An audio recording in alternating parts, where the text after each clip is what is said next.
Normally तो Minecraft में बहुत बड़े होते हैं with unlimited resources, so many biomes and structures. But क्या हो यदि आप केवल वन ब्लॉक के अंदर स्पॉन हो जिसे आप लीव नहीं कर सकते। Welcome to one border Minecraft.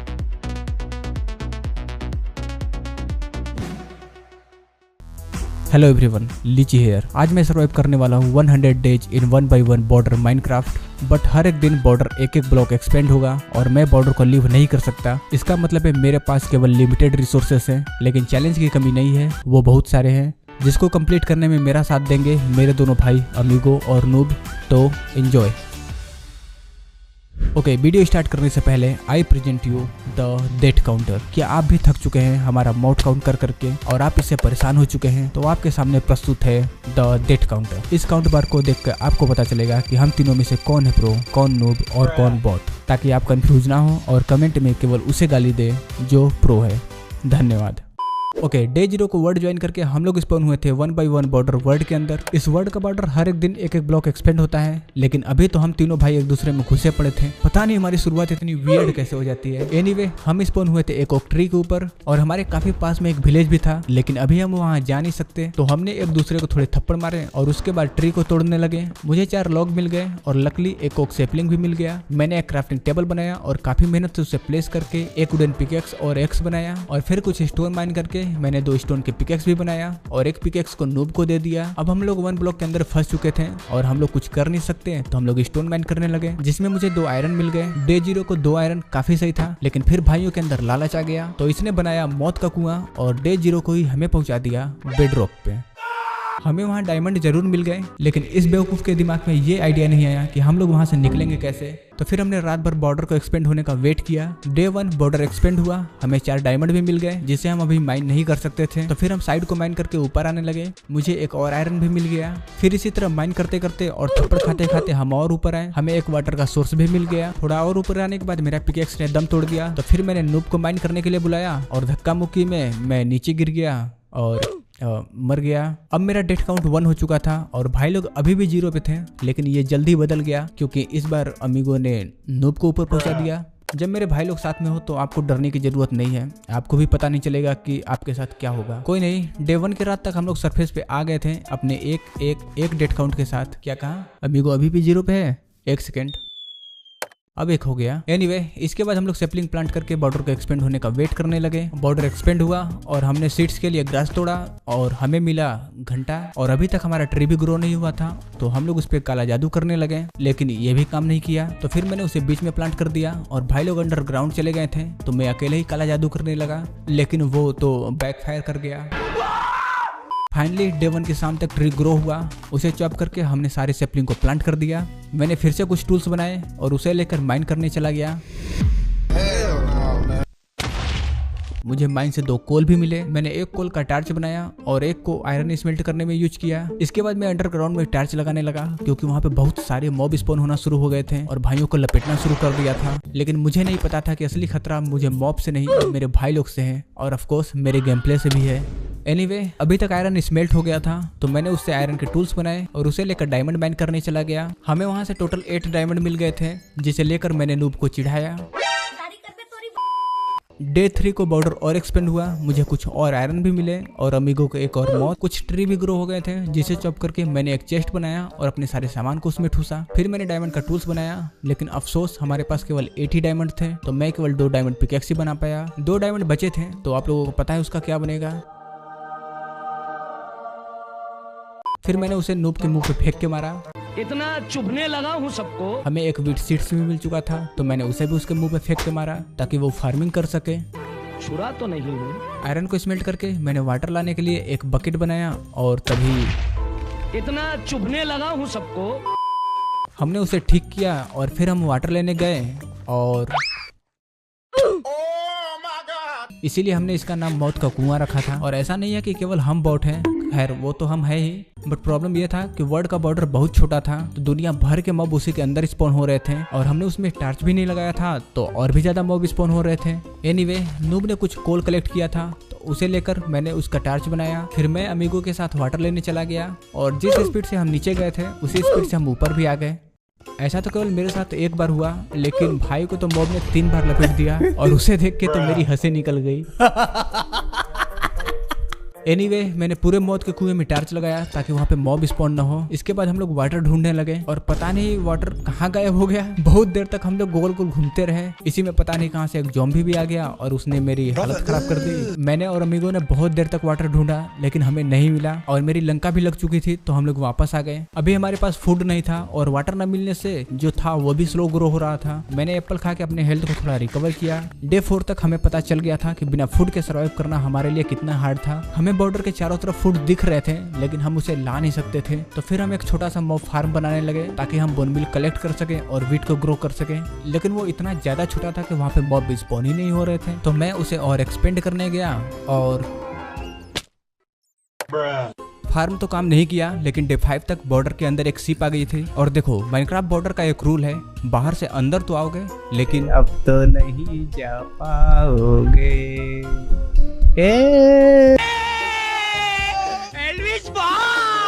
इसके बाद नूब ने एक सीजर बनाया और उसे टकला कर दिया। अभी भी हमें वाटर चाहिए था और सरफेस पे नियरेस्ट वाटर बहुत दूर था। 40 से 50 दिन लगते हमें वहां पहुंचने में और तब तक तो बिना फूड के हमारा डेथ सेंचुरी पार कर जाएगा। तो ये तो ऑप्शन था नहीं, तो मैंने एक शील्ड बनाया और फिर से वाटर ढूंढने चल दिया और वाटर छोड़ के सब कुछ मिल गया। जैसे कि अमीगो को और डायमंड मिल गए, मुझे कुछ आयरन, केव, ऑलमोस्ट मौत और फिर मौत। डे 6 को मैंने अमीगो को मिले हुए डायमंड को कलेक्ट किया। वहाँ पे और भी डायमंड थे लेकिन वो बॉर्डर के बाहर था। फिर मैंने देखा कि दोनों भाई WWE कर रहे थे, तो मैं सब कुछ छोड़ छाड़ के वापस आया, लेकिन तब तक सब कुछ खत्म हो चुका था। सिट यार, मैंने फाइट मिस कर दी, बट कोई बात नहीं। इसके बाद मैंने चेस्ट से कुछ वुड लेकर लेडर बनाया और फिर मैं माइन में जाने के लिए एक सेफ रास्ता बनाने लगा, क्योंकि मौत का कुआं हमारे सेहत के लिए थोड़ा खतरनाक था और कुछ लोगों के लिए तो काफी ज्यादा खतरनाक था। डे 6 को ही एक पिग भी भटकते भटकते बॉर्डर के अंदर आ गया और इस गधे नूब ने उसे मार के पका दिया। बट मुझे क्या, मुझे तो खाने के लिए खाना मिल गया। फिर मैंने रास्ते को कंप्लीट किया। 4 दिन तक वाटर ढूंढने के बाद डे 7 को फाइनली अमीगो को वाटर मिल गया। अब हम अच्छे से फार्मिंग कर सकते थे। वहाँ पे 2 वाटर के सोर्स थे, तो मैंने दोनों को लाया। अब शायद हमारे मरने की स्पीड थोड़ी कम हो।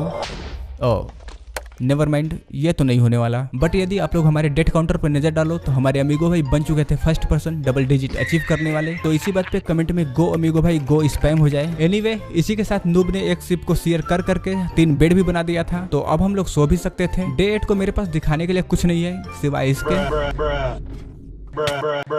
डे 9 को मैंने अनलिमिटेड वाटर सोर्स बनाया और फिर वाटर का यूज करके कूद के नीचे जाने के लिए बनाया। इसके साथ ही सारे डायमंड को माइन करके लाया। बट डोंट वरी, भाई लोग अभी भी लगे हुए थे। डे 9 को ही एक और पिग भी बॉर्डर के अंदर आ गया था। डे 10 मैंने एक न्यू डायमंड पिकेक्स बनाया और हमने सोचा एक मॉब फार्म बनाने का, क्योंकि हमें बोन मिल चाहिए था। वाटर मिलने के बाद भी हमारे क्रॉप्स तेजी से ग्रो नहीं हो रहे थे और अभी तक हमारे पास रिलायबल फूड तो छोड़ो, हमारे पास फूड भी नहीं था। तो फिर मैं और अमीगो फार्म बनाने के लिए स्टोन कलेक्ट करने गए और सच बताओ तो स्टोन माइन करने के अलावा सब कुछ किया, जैसे कि विच से पॉइजन खाना, स्केलेटन से मार खाना, ज़ॉम्बी से मार खाना और ऑफ कोर्स भाई के बेवकूफी से मरना, जो कि मेरे लिए तो आम बात थी। इसके बाद मैंने कुछ फर्नेस लगाया, वुड को स्मेल्ट करके चारकोल बनाया और फिर स्टोन कलेक्ट किया और फिर मॉब फार्म बनाने के लिए स्टोन को स्मेल्ट करने लगा और साथ में वुड भी कलेक्ट किया। सारी मजदूरी करने के बाद हमें लगा कि हमें मॉब फार्म ऊपर क्यों बनाना है, जब सारे मॉब नीचे स्पॉन हो रहे थे और अभी तक इन्होंने हमारा जीना हराम कर रखा है, तो अब हम लोग इनका हराम करेंगे। तो हमने सारे मटेरियल को कलेक्ट किया और फिर फार्म को बिल्ड किया।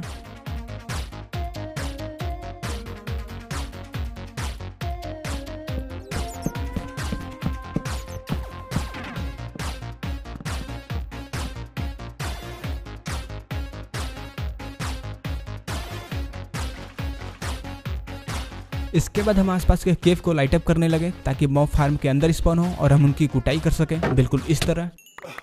केव को लाइट अप करने के बाद फार्म ठीक ठाक काम कर रहा था। डे 13 को फार्म बना के जब हम वापस आए तो हमें पता चला कि हमारे चंगुल में एक मुर्गा फंस गया था। मामू फंस गया। अब तेरा क्या होगा कालिया, तू भी अब मेरे साथ रहेगा, मेरे पास रहेगा। ब्याह करवा का अपने आप के समझल कि हम राजा है। विलेजर को करने के बाद मैंने एक कंपोस्टर बनाया और विलेजर को फार्मर बनाया। इसके बाद हम मजदूरी करने लगे, जिसमें मैंने नूब को मारने की भी कोशिश किया, बट प्लान काम नहीं किया। बट इसको मारने के लिए प्लान की जरूरत भी नहीं पड़ती।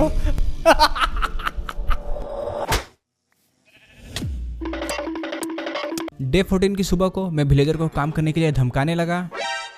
मारम ना एक फट में लगवा लहू फेंके तो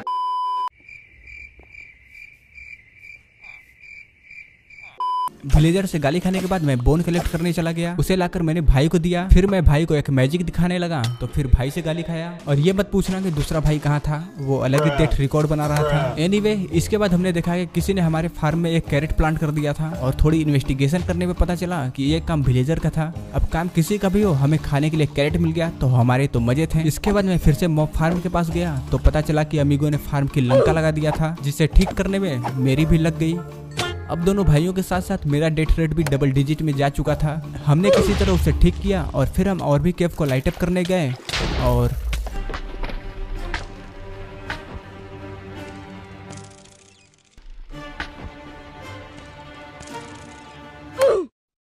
इसी के साथ हमारे अमीगो भाई ने अपना सिल्वर जुबली नंबर अचीव कर लिया था। ओके, केव को लाइट अप करने के बाद मैं मॉब को कूटने लगा। तभी नूब को एक इंटरमैन मारने के लिए मेरी हेल्प चाहिए थी तो मैं भाग के उसकी हेल्प करने गया और उसने मेरी ही लगा दी, गधा कहीं का। मैंने अपने सामान को कलेक्ट किया और मुझे एक इंटरपल भी मिल गया। थोड़ी देर बाद जब मैं वापस आया तो मैंने देखा कि हमारे चंगुल में 2 और मुर्गे फंस गए थे। एक को तो भाइयों ने फार्मर बना दिया था और एक तो अपनी बंदी की याद में मजनू बना फिर रहा था। भाइयों ने विलेजर को ब्रीड करने के लिए कैरेट भी दिया। इसके साथ ही पता नहीं कब एक काऊ और एक शिप भी आ गए थे तो मैंने उन्हें भी ब्रीड कराया। इसके साथ ही मैंने मजनू भाई को भी खाना खिलाया। फिर वूल कलेक्ट करके विलेजर के लिए बेड लगाया। फिर बहुत सारे सैपलिंग को प्लांट किया और बोन मिल का यूज करके खाने के लिए कैरेट फार्म करने लगा। और तभी पता नहीं कहां से 2 पिग भी आ गए और फिर 2 काऊ भी आ गए थे। भाई पता नहीं ये सब कब हुआ, लेकिन हमारे पास सारे एनिमल आ गए थे। डे 15 हमने डिसाइड किया डायमंड माइन करने का। मैंने 2 और डायमंड के पिकेक्स बनाया और एक पिकेक्स भाई को दिया और फिर हम माइनिंग करने चले गए। हमने काफी देर तक माइनिंग करी तो मैं पूरा तो नहीं दिखाऊंगा, बट ये रहे कुछ हाईलाइट। जैसे कि जाते ही अमीगो को डायमंड मिल गए थे और मुझे कुछ गोल्ड और ऑब्सिडियन मिले। इसके बाद अमीगो को फिर से डायमंड मिल गए और मुझे और नूब को डायमंड के नाम पे मिला घंटा। तो फिर हमने गुस्से में सारी जमीन खोद दी और फिर भी हमें मिला घंटा। इसके बाद वहाँ पे बहुत सारे मॉब स्पॉन होने लगे और उन्होंने हमारी लंका लगा दिया।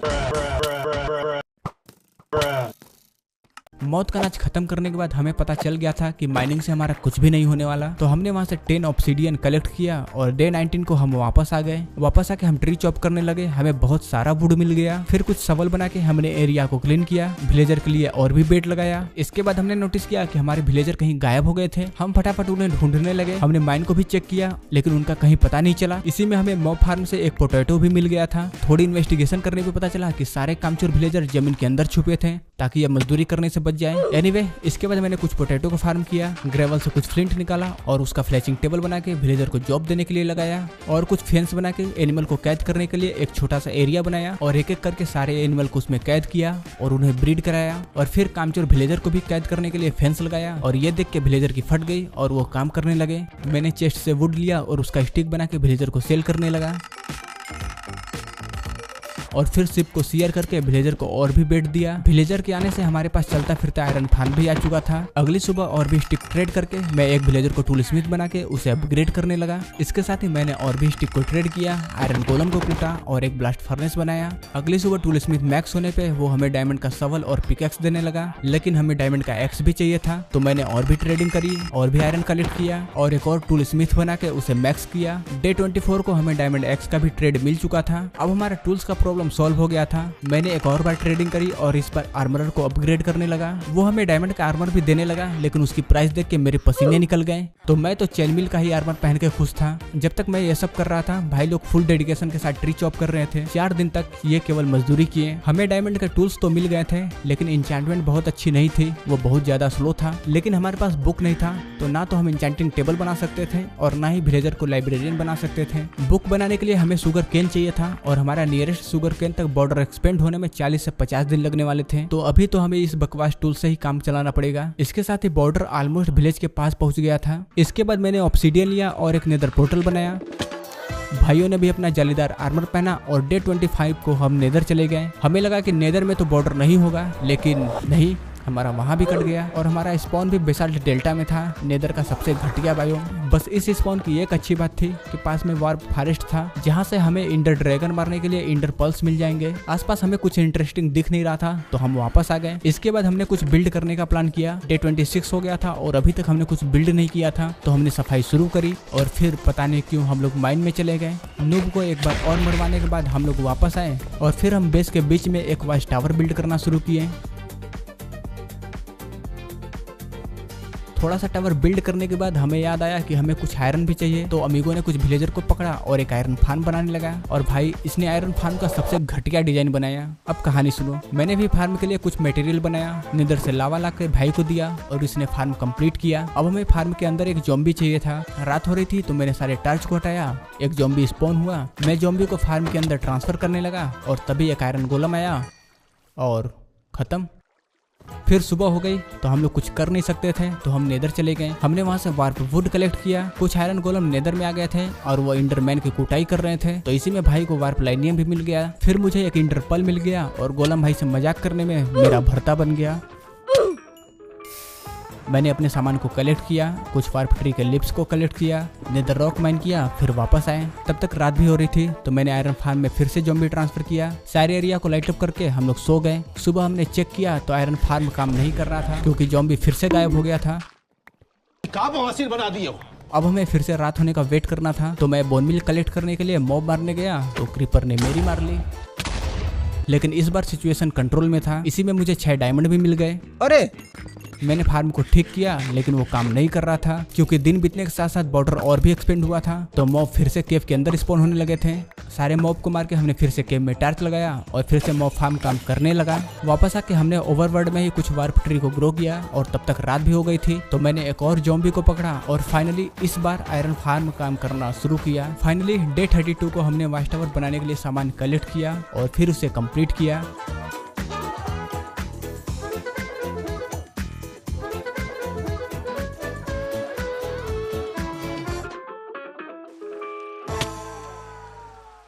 डे 37 तक वॉच टावर कंप्लीट हो गया था और इसी बीच में एक ब्रिज ट्री भी बॉर्डर के अंदर आ गया था और साथ में अब हम विलेज में भी पहुंच गए थे। इसके बाद मैं विलेजर के कैद खाने को बड़ा करने लगा और तभी पता नहीं कहां से 10-15 ज़ॉम्बी हम पे रेड कर दिए। मेरी तो उन्हें देख के फट ली। मैंने ब्लॉक लगाया और ऊपर चढ़ गया और फिर आयरन गोलम भाई ने उन्हें अकेले ही हैंडल कर लिया। डे 38 को हमने अपने सारे सामान को वॉच टावर के अंदर मूव किया, फिर सारे एनिमल को भी पीछे मूव कर दिया और तब तक पता नहीं कहां से अमीगो भाई ने एक ज़ॉम्बी विलेजर को पकड़ लिया था। अबे ज़ॉम्बी विलेजर कहां से आ गया मुझे नहीं पता, ये लोग क्या करते हैं। एनीवे भाइयों ने कुछ लिप्स कलेक्ट किया था तो उसे लेकर हम वॉच टावर के पास में एक छोटा सा फार्मिंग फील्ड बनाने लगे। इसे बनाते समय विलेज के साइड से फिर से ज़ॉम्बी ने रेड कर दिया। हम सारे ज़ॉम्बी को आयरन गोलम के पास ले गए और फिर गोलम भाई ने एक एक की गुद्दी गर्म करी। हमने डे 41 तक फार्मिंग फील्ड को कंप्लीट किया और इसके बाद मैं नेदर चला गया और मैंने देखा कि अभी भी गोलम इंडरमैन की कुटाई कर रहे थे, तो मैं भी इंडरमैन को ट्रोल करने लगा और वहां से मैंने 12 इंटरपल कलेक्ट किया। इसके बाद डे 42 को हम आयरन फार्म को हटाने लगे क्योंकि ये फिर से काम नहीं कर रहा था और गलती से लावा नीचे लीक कर गया तो सारे विलेजर जल के मरने लगे। मैंने उन्हें बचाने की पूरी कोशिश करी और इससे मेरा मतलब है मुझसे जो भी हुआ मैंने सब कुछ किया, लेकिन मैं उन्हें बचा नहीं पाया। ये बात मैंने भाइयों को भी बताई। अरे उसके अंदर का जो विलेजर थे ना, किसी ने मार दिया उनको। हो नहीं सकता भाई, वो सारे जल गए, सब जल गए, खत्म। भाइयों को मेरे बात का विश्वास नहीं हुआ तो मैंने डेमो भी दिखाया, लेकिन किसी तरह तो उन्हें पता चल गया था कि इसमें मेरा हाथ था। विलेजर को मार के भी मेरा पेट नहीं भरा तो मैंने आयरन गोलम को लाया और नूब को उससे मरवा दिया। फिर हम दोनों आयरन गोलम के मजे लेने लगे और थोड़ी देर के बाद आयरन गोलम ने नूब के मजे ले लिए।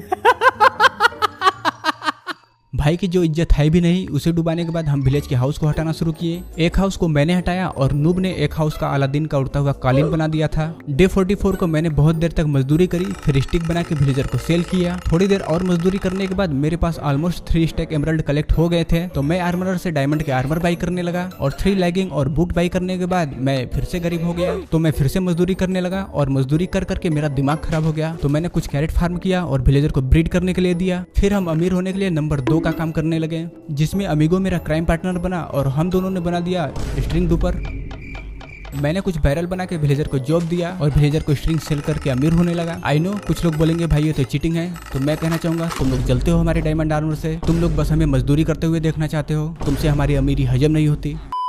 एनीवे डे 50 को हम लोग फिर से मजदूरी करने लगे। हमने थोड़ा सा और एरिया क्लीन किया और फिर हम वहाँ पे एक एनिमल हाउस बनाने लगे। हमने काऊ, सिप और पिग के लिए अलग अलग घर बनाया। इसके बाद हम एक एक करके उन्हें पैन के अंदर ट्रांसफर करने लगे। इसी में मैंने देखा कि पिग के अंदर एक इम्पोस्टर छुपा था। उसे लगा कि हम उसे देख नहीं पाएंगे, कामचोर कहीं का और कामचोर। हमने सारे एनिमल को ट्रांसफर करके फेंस को हटाया। इसके बाद हम एनिमल के पास एक छोटा सा पॉन्ड बनाए। डे 52 की रात तक हमने इसे कंप्लीट कर दिया। इसके साथ ही बेस का ये एरिया खाली हो गया था, तो हमने वहाँ पे फिर से आयरन फार्म बनाने का सोचा, लेकिन उसके लिए हमें और भी विलेजर चाहिए। जैसा कि आप लोगों को पता है, लवा लीक होने से हमारे आयरन फार्म के सारे विलेजर मर गए थे। तो मैंने फिर से विलेजर को ब्रीड कराया और जब तक विलेजर ब्रीड कर रहे थे तब तक हम विलेजर को स्ट्रिंग ट्रेड किए।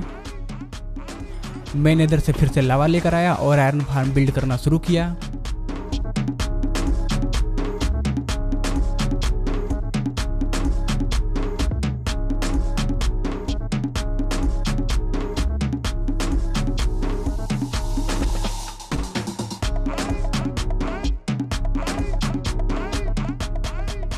डे 55 तक आयरन फार्म बन गया था। अब ज़ॉम्बी के लिए हमें रात होने का वेट करना था, तो तब तक हम गोलम भाई के मजे लेने लगे। रात के समय हमने वाच टावर से ज़ॉम्बी विलेजर को निकाला और उसे आयरन फार्म में लेके गए। उसे पहुंचाने के साथ ही आयरन फार्म कंप्लीट हो गया और फार्म काम करने लगा। अगले दिन मैंने कुछ स्टोन कटर बनाया और विलेजर को मेसन का जॉब दिया। फिर हम उससे ब्रिक बाई करने लगे, जो कि हमें अगले बिल्ड के लिए चाहिए था। इसके साथ ही एक वेपन स्मिथ का हाउस भी बॉर्डर के अंदर आ गया था, जिसमें से मुझे 3 डायमंड मिल गए। इसके बाद मैं कुछ वुड कलेक्ट करने लगा और तभी बारिश होने लगी और साथ में थंडर स्टॉर्म भी आ गया और हमारे बेस में आग लग गई। मैंने वहाँ पे जाके देखा तो किसी ने वहाँ पे कॉपर का रॉड लगा दिया था, तो उसे देखकर हमारे अंदर मजे लेने का मन किया। मैंने खुले में रॉड को लगाया और हम उस पे चढ़ गए और तभी लेकिन हमें कुछ नहीं हुआ। तो मैंने अपने आर्मर को उतारा और रॉड के ऊपर चढ़ गया। मैं लाइटनिंग की वेट करता रहा, लेकिन लगता है मेरी खतरनाक बॉडी देख के भगवान की भी फट ली। एनीवे, इसके बाद हम विलेज के साइड को क्लीन किए। हमारे पास एमराल्ड की कमी तो थी नहीं, तो हमने और भी ब्रिक्स बाई किया। उसका ब्लॉक बनाया, स्ट्रिंग का कुछ वुल बनाया और चेस्ट से फ्लावर लेके उसका डाई बना के वुल को कलर किया। इसके बाद हम विलेजर ट्रेडिंग हॉल बनाना शुरू किए। ट्रेडिंग हॉल बनाते समय ही हमारे वर्ल्ड में पहली बार एक वंडरिंग ट्रेडर स्पॉन हुआ और ये सबसे घटिया ट्रेड लेकर आया। इतना घटिया था कि इसे देख के मुझे गुस्सा आ गया। मैंने उसे बोट में बिठाया, लावा लेकर आया और उसे जला के मारा। इसके बाद हमने ट्रेडिंग हॉल को बनाया। इसे हमने एक शॉप की तरह डिजाइन किया। अलग अलग जॉब के लिए अलग अलग शॉप। ट्रेडिंग शॉप को कंप्लीट करके हम विलेजर को ट्रांसफर करने लगे, लेकिन इसमें एक प्रॉब्लम हो गई थी। हमने ट्रेडिंग हॉल को विलेज के पास बनाया था, तो ये हरामजादे विलेजर विलेज में भागने लगे। हमने कुछ विलेजर को पकड़ के लाया और कुछ विलेजर के लिए मुझे मछुआरा बनना पड़ा। और जिसने हमें ज्यादा परेशान किया, हमने उसे दुनिया से आजाद किया। इसके बाद मैंने फिर से नूब को मारने का प्लान किया, लेकिन वो फिर से बच गया। डे 63 तक ट्रेडिंग हॉल कंप्लीट हो गया। अब हमें अपने लिए भी हाउस बनाना था, तो डे 64 को मैंने कुछ स्टोन को स्मेल्ट करने के लिए डाला, वुड कलेक्ट किया, ब्रिक बनाया और अपने पिकेक्स और शवल को रिपेयर किया। इसके बाद हाउस को बनाने के लिए सफाई शुरू किए। सारे मटेरियल कलेक्ट करके हमने हाउस को बिल्ड करना शुरू किया।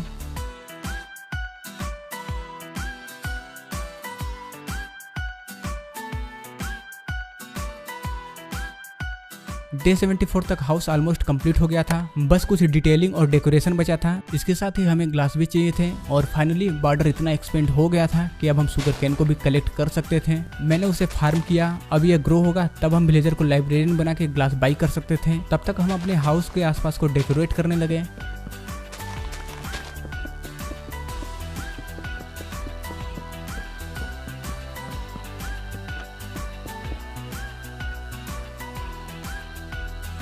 और तभी अमीगो ने बताया कि हमारे कुछ विलेजर ज़ॉम्बी विलेजर बन गए थे। मैंने जाके चेक किया तो सारे फ्लेचर और मेसन वाले विलेजर ज़ॉम्बी बन गए थे। हमें कुछ भी समझ नहीं आ रहा था और इसी में विलेजर भी आ गए, तो हमने गुस्से में उन्हें मार दिया और कैप्टन को मारते ही अबे रेड शुरू हो गई।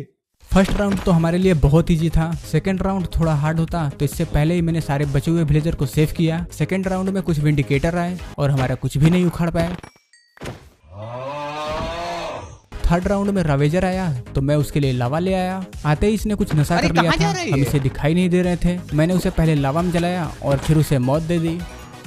राउंड 4 में 3 विच आए और आते ही चले गए।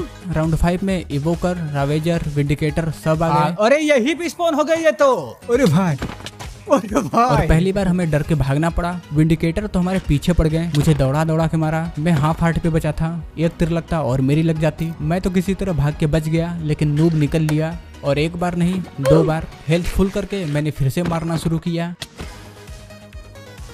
हम सारे वेव जीत गए और हम तीनों को हीरो ऑफ द विलेज का एडवांसमेंट भी मिल गया। पूरी रेड से हमें केवल एक ही टोटम मिला, तो उसे लेकर मैं हार्डकोर प्लेयर बन गया और होपफुली।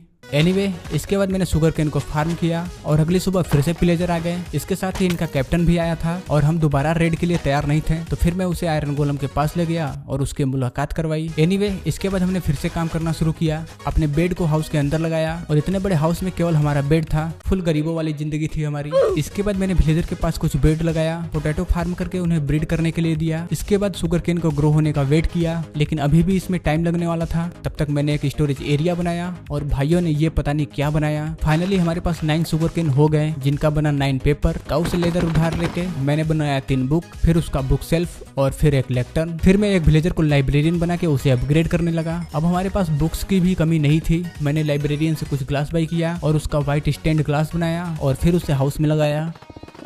डे 79 को फाइनली हमारा हाउस कंप्लीट हो गया था। डे 80 को हमने कुछ पाथवेज बनाए। फिर मैंने आयरन फार्म को चेक किया तो वो काम नहीं कर रहा था, क्योंकि पता नहीं कैसे आयरन फार्म से ज़ॉम्बी फिर गायब हो गया। अबे यार, ये तो फिर से मर गया भाइयों। तो इसके बाद मैंने लाइब्रेरियन से एक नेम टैग बाई किया और उसका नामकरण किया सकीरा। रात में हम एक और ज़ॉम्बी लेकर आए और अब सकीरा इनको नचाएगा। इसके बाद हम बिल्ड कर करके बोर हो गए थे, तो हमने सोचा इंटर ड्रैगन मारने का। हम नेदर जाके फोर्ट्रेस ढूंढने लगे, लेकिन वो कहीं हमें दिख नहीं रहा था। इसी में मुझे एक पिगलिन मिल गया और मैं उससे गोल्ड ट्रेड करना चाहता था, तो मैंने उसे नहीं मारा, लेकिन उसने मेरी मार ली। मैं लावा में गिर गया और मेरा टोटम पॉप हो गया।